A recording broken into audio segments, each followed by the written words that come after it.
Hi everyone, some gamer dude here. Time for the last of my Timmy Johnny and Spike mini-series. In the first video we looked over the system itself and got to the roots of it. In the second video we looked how to correctly apply the system to games other than Magic the Gathering. Today we stray far from Timmy Johnny and Spike and look at pure capitalism.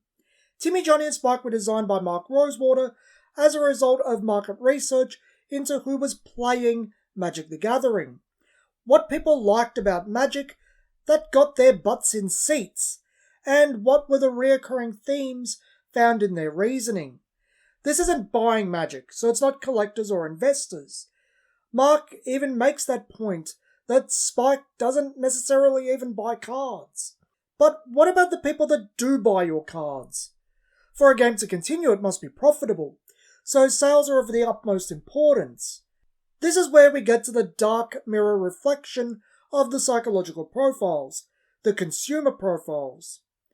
I can assure you that every single TCG company worth their salt does market research into why people buy their game.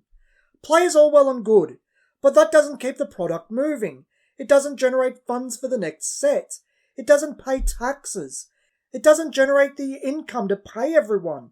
And it doesn't generate profit. We can say whatever we like about specific game companies' business practices, but this is the objective reality. For this reason, in many ways, the consumer psychological profiles are of far more importance than the player psychological profiles. They are how the game keeps going. So why are people buying your game? How does that break down? What are the psychological reasons for people consuming? After a lot of thought, I came to the conclusion that it's another trinity of profiles, and it's rather obvious who they are. Let's start with the one that was the most prominent in the 1990s, but is still highly relevant for Pokemon today: the collector. People buy product because they want their trophy, their full sets. They want to see their binders filled with no spaces.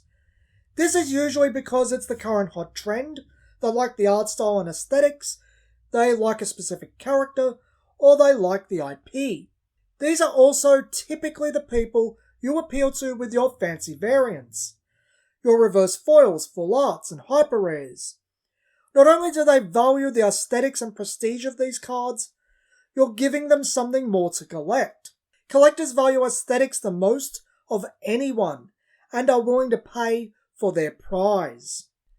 Next we have the player. They buy because they enjoy the game. This usually has crossover with the collector.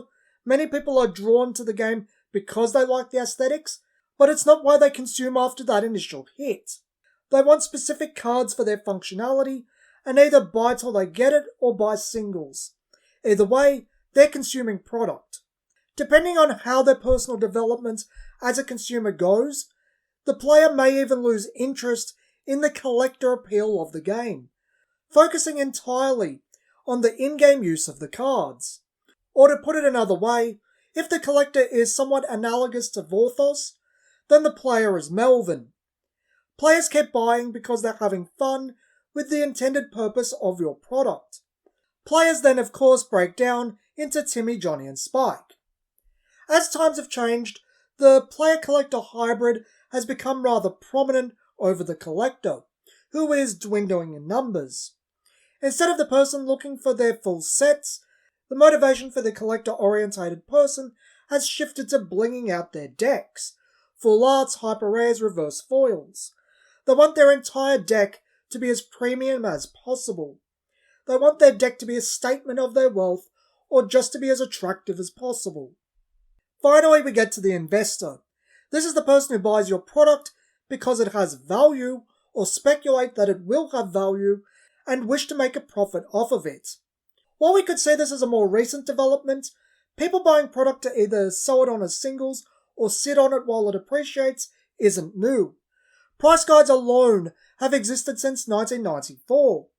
It's also not uncommon for an investor to cross over with the collector or player, buy product with the intent of keeping what they want, sell off what they don't.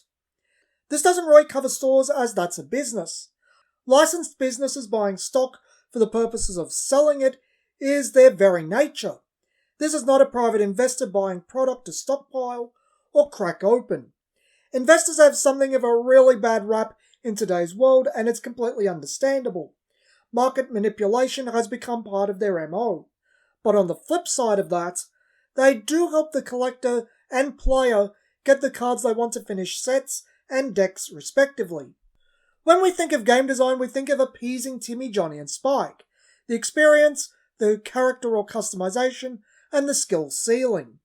Games that focus on one to the detriment of the other two typically fail. But what if no one buys it in the first place? This is where the consumer profiles come in. Once the game is fun to play, we've appeased the player profile. Now we need to make it a collectible so that people want to, well, collect it. We need an aesthetic or IP that is appealing to draw people in and cool trophy cards to collect. Once it's collectible, investors will come, much like our Spike will be drawn naturally to a game people play.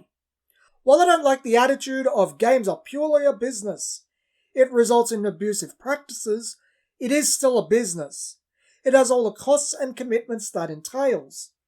To cover all of that, making money must be one of your top priorities. It's not a charity. You need to understand how to get people to buy your game. Then why people are buying your game.